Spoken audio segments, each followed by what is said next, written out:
Next, we are going to study about planning and preparation of visual aids, that is charts, posters, and of course we are not going to do the OHP transparencies because we no more use these OHP transparencies. Instead of that, we are using the overhead projector in the form of slides. Okay. Now first we'll see the definitions of visual aids. What is a visual aid? So visual aids are the instructional devices through which messages can be only seen. You cannot hear them. Okay. And mainly these visual aids use or utilize the sense of sight intended to improve communication.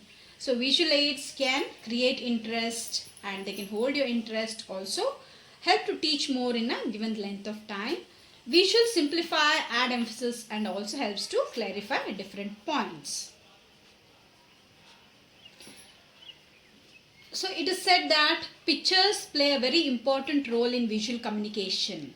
So whatever we write, the pictures we see are scanned by our mind and the picture is retained for more time in our brains. So these are the phrases which are related to that. That is, if I hear, I forget. If I see, I remember. One picture is more than 1,000 words. Pictures are a universal language. They tell us more than what words never do. Pictures are concrete symbols. Pictures are or visuals can overcome limitations of size, space and time. So we'll see how it is. So which are the visual aids which we can use? So just now we were talking about that pictures are worth more than 1,000 words. So charts also are visual aids. These are nothing but diagrammatic presentation of facts or ideas. So whenever you put in a fact in a number, we can see it. But when you put in the form of a chart, you can really analyze it. Okay, why? Because graphs are also diagrammatic presentation but are more concerned with presentation of quantitative data and they are easily in understandable form. In other words, charts are combinations of such pictorial, graphic, numerical materials which together will summarize the message. As a result, even in our thesis, we make use of charts to explain the data. So what are the aims of charts? Mainly to analyze a problem or situation, to show proper sequence and relationship, to communicate difficult, often dull subject matter in interesting and effective ways in extension work, to show or compare changes, to show size and placement of parts, to show operational procedures, make facts and figures clear and interesting. Then which are the types of charts? There are innumerable varieties of charts. So this is not the end of it. There are other charts also. So this is just information that is given in a book. That is bar charts, pie chart, tabular charts, tree charts, flow charts, pictorial charts, overlay charts, pull charts, strip tease chart and flip chart. Bar charts. Bar charts are also called as bar graphs. They are made of a series of bars along a measuring scale. They are used to compare quantities at different times or under different circumstances. The thickness of the bars and distance between bars should be constant. Okay. So if you look into at least 10 or 20 years back, usually these these charts or bar graphs, they were made on drawing sheets looking into the data. But now we get them in the Excel sheet. Suppose you have information. If you have information, you can put it in an Excel sheet and it will give you the graph. This is the example of a bar graph where you have on the x-axis the store location in which in which cities they are located. For example, London, New York, San Diego, Seattle, Denver and also Austin. And next on the y-axis is the count or the array of items that are sold by store. For example, printers, paper, laptop, pens, envelopes, binders, notepad, backpack, everything is given.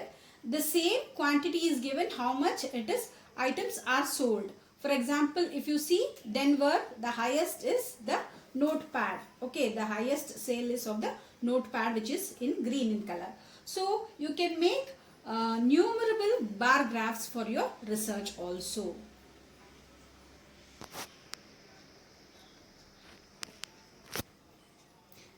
pie chart. So pie chart are also called as bar graphs. They are pie graphs. They are in the shape of circles in which whole circle is divided or it is called a pie. So I think everybody has eaten a pie. You know what is a pie. It is just like a chapati. When chapati is divided, it becomes a pie.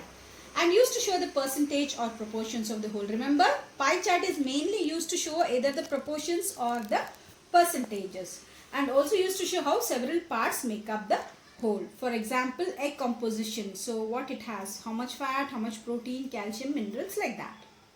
So this is a pie chart. It is the percent of cotton candy sales based on age.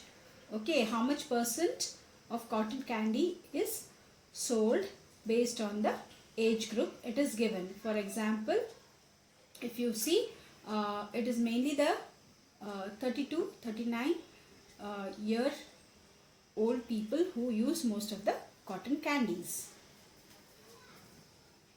Next comes the tabular charts, and these tabular charts are also called as time charts.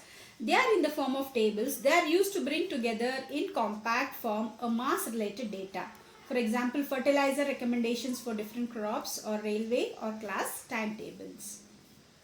So this is a simple example of tabular charts. This everybody knows, and I know you students also know how to do a tabular chart or a table. Next comes the tree charts. Tree charts mainly are used for showing development or growth of a thing or idea in the shape of a tree. The origin is a single line or the other representation of tree trunk. The various developments are shown as branches. So here you can see a family tree. So in that branch, the tree is actually branching into different people. So you can put your names, or you can put how you are related. This is a simple example of family tree. Like this only you can make charts for various departments also. Departments in community science. Next comes the flow chart.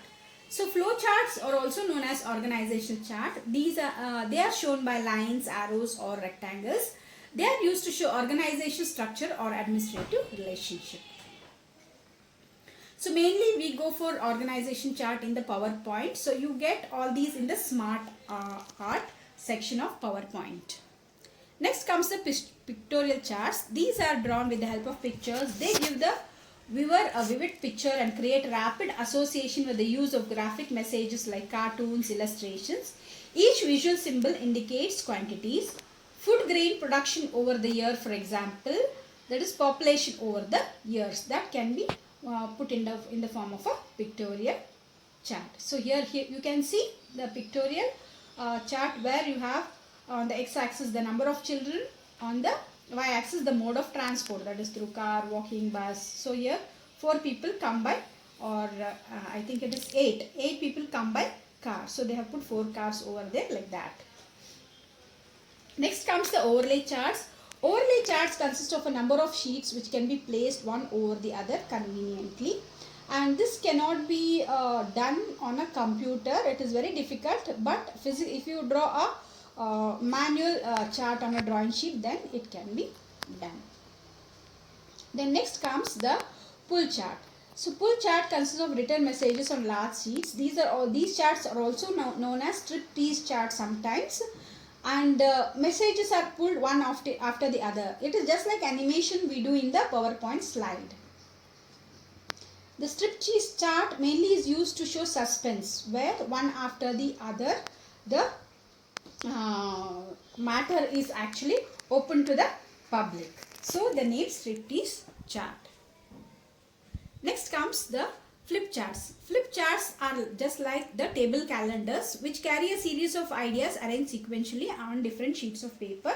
They are used when information is more which cannot be accommodated in a single sheet.